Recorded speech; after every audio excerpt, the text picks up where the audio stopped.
난 그냥 부자가 되고 싶었다. 사? 팔어? 지금 장상한 걸 봐선.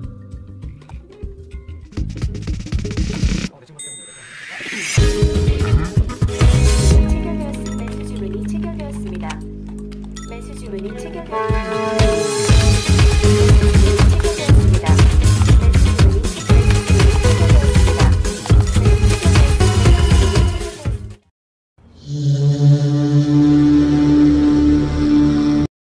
Halo pengguna setia VPN Turbulensi, masih bersama saya Sile di Unfox Movie. Masih seputar K-drama dan permainan, namun permainan kali ini akan sedikit menambah pengetahuan kita tentang pasar saham. Di mana kali ini saya akan menceritakan alur film yang berjudul Money. Film ini menceritakan tentang mekanisme pasar saham dan beberapa pialang saham yang terjebak dengan drama pasar yang dibuat oleh bandar saham. Lebih tepatnya, film ini menjelaskan sisi gelapnya dunia saham. Dan seperti biasa, sebelum ke alur ceritanya, langsung saja picitkan like, komen, dan subscribe video ini. Dan juga terima kasih yang sudah mendukung channel ini, agar terus berkembang biak. Dan dikarenakan saya tak ingin membuat gula darah Anda naik, langsung saja ini dia Money. Cerita diawali memperlihatkan seorang broker atau pialang saham yang masih newbie dan baru di bidang ini yang bernama Cho Yun. Dikarenakan orang tua Cho Yun adalah seorang petani raspberry, salah satu senior di kantornya pun memanggil dengan sebutan raspberry. Namun sang senior pun kagum pada Cho Yun, dikarenakan ia mampu menghafalkan semua kode Kospi. Dan hal itu kita tahu cukup sulit untuk dilakukan, bahkan bagi sang senior sendiri. Dan saya pribadi yang sedikit mengerti tentang hal itu, cukup terpukau dengan kemampuan si Cho Yun ini. Oke, lanjut. Hari pertama Cho Yun menjadi seorang broker pun dimulai. Ia tampak begitu antusias dengan semua kegiatan yang terjadi di kantor itu. Dalam benaknya, inilah hal yang sangat ia inginkan sejak lama, menjadi seorang broker atau pialang saham dan menjadi kaya. Namun seperti biasa, semua ada proses pahitnya kenyataan. Di saat rekan-rekan kerjanya mendapatkan komisi yang cukup banyak, Cho Yun yang masih kurang berpengalaman dalam mendapatkan investor, tidak mendapatkan komisi sepeser pun. Kemudian, sang senior pun mengajak Cho Yun bertemu investor penting. Dan tanpa Cho Yun yang kesulitan dalam mencatat percakapan tersebut, ia pun memutuskan untuk membeli alat perekam agar ia dapat lebih totalitas dalam hal itu. Cerita pun berlanjut tanpa Cho Yun yang sedang mabuk-mabukan. Ia pun ditemui sang sahabat sesama broker yang bernama Wusung. Bak langit dan bumi, sang sahabat justru memiliki kehidupan yang sangat lebih dari cukup. Ia adalah anak dari CEO dan juga ia menjadi broker sukses di usia mudanya. Dengan semua yang ia miliki, ia pun cukup digandrungi oleh ciwi-ciwi lokal tentunya. Walau memiliki perbedaan yang cukup jauh, tak lantas mempengaruhi persahabatan mereka. Cerita pun berlanjut, tampak Cho Yun yang sedang mengunjungi kedua orang tuanya. Sang ibu memberitahu bahwa sang ayah memiliki tumor kecil di hatinya. Cho Yun yang mendengar hal itu hanya terdiam mengetahui sang ayah memiliki tumor kecil di hatinya. Berlanjut seperti biasa, Cho Yun pun kembali menjalani rutinitasnya menjadi seorang broker. Tak ada angin, tak ada hujan, seorang investor pun menelponnya. Beliau meminta Cho Yun untuk menjual saham senilai 20.000 dolar. Namun sialnya, Cho Yun yang tak mampu membedakan perintah beli dan jual malah membeli saham tersebut dan ia pun langsung mendapat omelan dari investor tersebut. Dan Cho Yun juga mendapat omelan dari para senior-seniornya. Dikarenakan dirinya, timnya harus mengganti kerugian sebesar 50.000 dolar. Hampir setahun ia telah menjadi seorang broker. Namun tak kunjung mendapat komisi seperti rekan-rekannya. Merasakan sulitnya jalan yang ia lalui, Cho Yun pun hanya bisa melampiaskan kekecewaannya dengan mabuk-mabukan. Kemudian terlihat salah satu rekan kantornya yang bernama Han bersimpati dan bersedia membantunya. Beliau mengatakan bahwa ia juga pernah berada di posisi Cho Yun. Namun, semua itu berubah saat ia bekerja sama dengan seorang bandar saham. Dan komisi pertama yang ia hasilkan mencapai 800.000 dolar. Han menawari Cho Yun agar bekerja sama dengan sang bandar. Cho Yun yang melihat peluang kesuksesan pun langsung menerimanya. Keesokan harinya, Cho Yun pun menemui sang bandar saham. Nggak pakai acara pilkada ala boy newbie, si bandar langsung memberi HP untuk menerima perintah eksekusi. Dan menjelaskan bahwa transaksi kali ini bernilai 50 juta dolar dengan keuntungan 2 juta dolar. Dan Cho Yun akan mendapatkan komisi 500.000. Hal itu jauh berkali lipat dari gaji pokok yang ia miliki. Kini tibalah hari pertama Cho Yun menerima tugas dari sang bandar. Dengan deposit 50 juta dolar yang ia pegang, Cho Yun tampak canggung dengan hal itu. Namun, sang rekan memberinya semangat dan menyuruhnya agar tetap fokus. Tak lama berselang, Cho Yun pun menerima panggilan dari HP-nya. yang langsung memerintahkannya untuk membuat order di per DM Sekuritas. Beliau mengatakan 1 menit sebelum pasar buka akan muncul spread 13.000, dan tugas Choyun adalah mengambil 8.000 spread dari 13.000 yang akan muncul. Nah, di sini juga kita akan menyadari bahwa sang bandar telah menyiapkan semua skenario ini dan membuat kemustahilan menjadi kenyataan. Yang dimana dalam kondisi normal, pasar tak akan mungkin bisa dalam kondisi seperti itu. Oke, lanjut. Tak pikir panjang, Choyun yang melihat order penjualan di angka 13.000 langsung membuka order pembelian hingga 8.000 spread sesuai yang diperintahkan sang bandar. Dan usai transaksi yang ia lakukan, Choyun pun menjadi pusat perhatian di kantornya. Dan ia pun mendapat komisi yang paling banyak dibandingkan rekan-rekan lainnya. Ditambah lagi, ia mendapatkan bonus cek senilai $600.000 dari sang bandar. Agar menghindari kecurigaan pihak badan pengawas keuangan, sang bandar pun membukakan Choyun rekening luar negeri. Dan menyuruhnya menunggu untuk beberapa saat untuk tugas selanjutnya, agar tak terlalu mencolok. Tanpa Choyun yang sangat puas dengan hasil kerjasamanya dengan sang bandar, ia pun menyusun rencana mau dikemanakan uang komisi dari sang bandar tersebut. Singkat cerita, tanpa Choyun yang sedang berada di toilet, dan ia tanpa sedikit diintimidasi oleh seorang detektif badan pengawas keuangan yang bernama Han Ji-chul. Tampaknya Choyun menyadari aksinya tempo hari diketahui oleh badan pengawas keuangan. Khawatir dengan hal itu, ia pun bergegas menghubungi sang bandar dan memintanya untuk bertemu. Sang bandar pun mengatakan bahwa jika seorang penyidik top seperti Han Ji-chul mempunyai cukup bukti yang kuat, tak mungkin dia mengancammu di toilet. Dia akan langsung menyerbu kantor tentunya. Sang bandar juga mengatakan bahwa ia telah mengatur semua skenarionya, dan mustahil Han Ji-chul menemukan bukti. Di sini sang bandar membuktikan kepada kita bahwa permainannya begitu epik. Ia tanpa begitu teliti dan mendetail di setiap langkah-langkahnya. Sampai penyidik kawakan sekelas Han Ji-chul tak mampu mengendus jejaknya. Oke, lanjut. Mendengar ucapan sang bandar, Choyun pun merasa sedikit lega dan bersiap untuk tugas selanjutnya. Singkat cerita, esok pun tiba. Tria Choyun yang sedang menerima tugas selanjutnya dari sang bandar di sebuah kafe, di mana sang bandar menjelaskan bahwa kali ini mereka akan melakukan transaksi terprogram senilai $700 juta. Dengan keuntungan $18 juta dan bagian Choyun adalah $1,2 juta. Dan banyak orang yang akan terlibat dalam hal ini. Kemudian transaksi pun dilakukan. Semua berjalan lancar. Namun tidak bagi sebagian rekan-rekannya. Begitu pula kepada rekannya yang mengenalkannya kepada sang bandar. Rekan Choyun yang bernama Nona Park, yang tadinya jual mahal setelah mengetahui Choyun menjadi broker sukses. Perlahan ia pun mulai menggoda Choyun dengan jurus bukit barisan miliknya. Tampak Choyun tidak menolak akan hal itu. Nona Park pun langsung memberikan nomor HP-nya. Yang dalam artian ia menginginkan kisah bukit barisan miliknya berlanjut. Halah. Ya, kurang lebih kode-kodean lah. Entah itu kode apa, saya juga tidak mengerti. Oke, lanjut. Untuk melepas penat, Choyun bersama sang sahabat pun pergi minum-minum TST. Dan tanpa mereka menikmati hal itu. Usai pulang minum-minum TST, Choyun pun dicegat oleh sang penyidik Han Ji-chul. Namun kali ini ia berhasil menghindarinya. Dengan bantuan petugas keamanan apartemen di sana.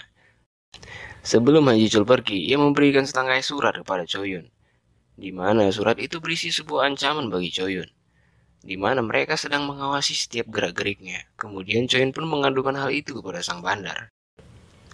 Dan sang bandar pun menyarankan Choyun agar berlibur ke Bahama dan melihat uangnya di Georgia Trust Bank, senilai $1,4 juta. Kemudian saat Choyun berada di sana, ia pun berkenalan dengan seorang pegang saham yang bernama Roy Lee, dan mereka pun bersenang-senang dan menikmati liburan itu bersama di sana. Singkat cerita, usai liburan tanpa Choyun yang kembali ke kantor, namun ia mendapati kantornya telah digeledah oleh pihak badan pengawas keuangan, dan ia pun langsung diinterogasi oleh para penyidik. Namun Choyun yang menyadari bahwa mereka tak memiliki bukti apapun. Dengan tenang ia menjawab semua pertanyaan yang dilontarkan oleh para penyidik. Dan para penyidik yang tak mendapatkan bukti apapun tak bisa berbuat banyak, selain melepaskan mereka semua dari tuduhan. Di sisi lain, usai penggeledahan itu tampak rekan Choyun yang bernama terkena rumor perselingkuhan dirinya dengan sesama rekan di kantornya. Hal itu pun membuat sang istri melabraknya di kantornya dan membuat keributan. Dan dikarenakan masalah itu, sang direktur pun memutuskan untuk menyerahkan semua investor yang ia tangani kepada Choyun. Dan hal itu tampaknya membuat dirinya kesal dan iri kepada Choyun. Singkat cerita, tampak Choyun yang sedang menjemput Nona Park. di tempat gymnya. Dan tampaknya mereka ingin melanjutkan kisah Gunung Barisan kemarin yang sempat tertunda. Dan kali ini mereka pun berhasil menyelesaikan kisah itu. Di sisi lain, tampak sang manajer yang sedang diintimidasi oleh penyidik Han Ji-chul. Khawatir bahwa tindakan kerjasamanya bersama sang bandar diketahui, ia pun mengajak mantan rekan Choyun untuk bekerja sama. Dan mereka pun berencana untuk menjebak sang bandar dengan cara membocorkan saham mana yang akan diolah oleh sang bandar kepada penyidik Han Ji-chul. Terlihat Choyun yang ingin menemui sang manajer telah mendapatinya melakukan bunuh diri dengan cara melompat dari lantai ruangannya kerja. Namun saat berada di TKP, Choyun pun menemukan kejanggalan, di mana ia melihat seseorang misterius yang sedang memotretnya dan langsung pergi. Choyun pun langsung menyadari bahwa ia juga akan menjadi target selanjutnya. Kemudian sang bandar meminta Choyun untuk menemuinya di stasiun bawah tanah. Sebelum menuju ke tempat pertemuan, sang sahabat pun mencoba mengingatkan Choyun bahwa ia hanya dimanfaatkan oleh sang bandar. Namun tampaknya Choyun tak menghiraukan hal itu. Kemudian Choyun pun bertemu dengan sang bandar. Sang bandar langsung menjelaskan tugas kepada Choyun, di mana kali ini mereka akan melakukan penjualan kosong di saham Sinaltek dengan cara memanfaatkan berita kebakaran pabrik Sinaltek yang menewaskan 2 orang. Mereka pun akan membuat harga saham Sinaltek terpuruk lalu membelinya di harga terendah sebanyak-banyaknya. Dengan begitu, mereka akan meraup keuntungan yang sangat banyak. Usai mendapatkan penjelasan, Choyun pun bertanya kepada sang bandar, untuk apa ia melakukan semua ini? Bukankah ia sudah menghasilkan uang begitu banyak? Dengan enteng sang bandar mengatakan bahwa ia melakukan semua ini bukan karena uang, tetapi hanya untuk sekedar bersenang-senang dan tiktokan. Choyun yang mendengar hal itu pun tak mampu berkata apapun. Di sisi lain tampak Nona Park yang diancam penyidik Han Ji-chul, dan tampaknya ancaman Han Ji-chul berhasil, dan Nona Park pun mau diajak bekerja sama, di mana Han Ji-chul menyuruh Nona Park untuk mencuri semua data transaksi yang dilakukan Choyun. Singkat cerita, tibalah di mana saat transaksi itu dilakukan, tampak Choyun yang sangat fokus dalam hal itu. Kemudian sang bandar pun memberikan perintah order kepada Choyun. Choyun pun langsung melakukan transaksi tersebut. Meskipun dalam tekanan, tampak ia berusaha tetap fokus pada transaksi tersebut dan melakukan order-order yang diperintahkan oleh sang bandar. Di saat transaksi sedang berlangsung, sang direktur pun memanggil Choyun untuk ke ruangannya. Nona Park pun yang melihat ada kesempatan dalam kesempitan langsung menyalin data transaksi Choyun pada saat itu, sesuai yang diperintahkan oleh penyidik Han Ji-chul. Usai dipanggil oleh sang direktur, Choyun pun kembali melanjutkan transaksi tersebut dan berhasil menyelesaikannya dengan keuntungan mencapai 20 juta dolar. Namun di sisi lain terlihat rekan Choyun yang sedang dieksekusi oleh sang bandar dengan cara ditabrakkan oleh truk. Usai transaksi tersebut pun sang bandar memberitahu Choyun bahwa Han, mantan rekan kerjanya, telah membocorkan transaksi tersebut dan bekerja sama oleh pihak penyidik untuk menjebak dirinya dan Choyun. Sang bandar juga mengingatkan kepada Choyun agar tak melakukan hal yang sama jika tak ingin bernasib sama seperti mereka. Usai bertemu sang bandar, Choyun pun langsung diinterogasi oleh sang penyidik Han Ji-chul. Di sini Han Ji-chul yang sudah memiliki bukti mengancam Choyun agar mau bekerja sama untuk menjebak sang bandar agar dirinya terbebas dari semua tuduhan. Kemudian Choyun pun mengadukan hal itu kepada sang bandar. Sang bandar tampak tak terlalu ambil pusing tentang hal itu, malah ia memberi tugas transaksi senilai 30 juta dolar dan menyuruh Choyun agar beristirahat setelah itu. Merasa tak punya pilihan apapun, Choyun pun mengambil langkahnya sendiri dan berencana mengacaukan transaksi kali ini. Ia pun menemui sahabatnya Wosung dan memintanya agar membantunya menjalankan rencananya kali ini, di mana ia berniat membeli saham perusahaan Wosung agar tak mengalami kebangkrutan. Dan tibalah di mana rencana itu akan dilakukan. Tampak Choyun yang melakukan semua itu dengan sangat tenang dan terencana. Dan dengan bantuan temannya Roy Lee yang seorang investment yang dikenal sewaktu liburan di Bahama, yang akan menjadi kliennya, semua berjalan dengan lancar. Tak ada kendala dalam jumlah lot maksimal pembelian. Sang bandar yang sangat kesal telah dipermainkan, langsung mengirim sang eksekutor untuk mengkill Choyun. Namun saat sang eksekutor tiba di kantor Choyun, Choyun pun langsung ditangkap oleh para penyidik. Tampaknya Choyun sudah mempersiapkan hal ini. Kemudian tampak para penyidik pun langsung bergegas ke kantor sang bandar untuk melakukan penggerebekan. Namun sayangnya saat tiba di sana, sang bandar sudah tak berada di tempat tersebut. Singkat cerita, sang bandar pun melakukan pertemuan dengan Choyun. Tampak sang bandar yang sangat kesal kepada Choyun. Di sini Choyun pun sengaja memancing emosi sang bandar dengan mengolok-oloknya. Namun sang bandar tidaklah bodoh, beliau menyadari alat penyadap yang dibawa Choyun. Sang bandar hanya tersenyum dan beranjak pergi. Namun sesaat kereta tiba, Choyun yang tak kehabisan akal langsung meneriakinya sambil memberikan saweran. Dan hal itu pun membuat para penumpang langsung jongkok dan memungut saweran tersebut. Kini yang berdiri hanyalah mereka berdua. Sang bandar hanya diam dan menatapi Choyun. Tak lama berselang sang eksekutor pun langsung menikam Choyun. Di saat itu pula tampak sang bandar yang ingin pergi. Namun hal itu dapat digagalkan oleh penyidik yang datang tepat waktu. Sang bandar pun sempat mengatakan bahwa penyidik tak memiliki bukti apapun untuk menangkapnya. Namun dengan tertati, Choyun memberikan alat perekam yang selama ini ia bawa. Dan hal itu tidak dapat dibantahkan oleh sang bandar. Di mana alat perekam itu memiliki bukti percakapan dari awal menerima tugas sampai saat ini. Akhirnya sang bandar pun bersedia ditahan. Namun sebelum ia dibawa, ia sempat mengatakan kepada Choyun, yang penting masih hidup bos, pasti bakal ketemu. Pecah kau. Kemudian ia pun dibawa oleh pihak penyidik. Dan tadi diduga Choyun pun pergi menggunakan kereta dan meninggalkan sang penyidik Hancicul.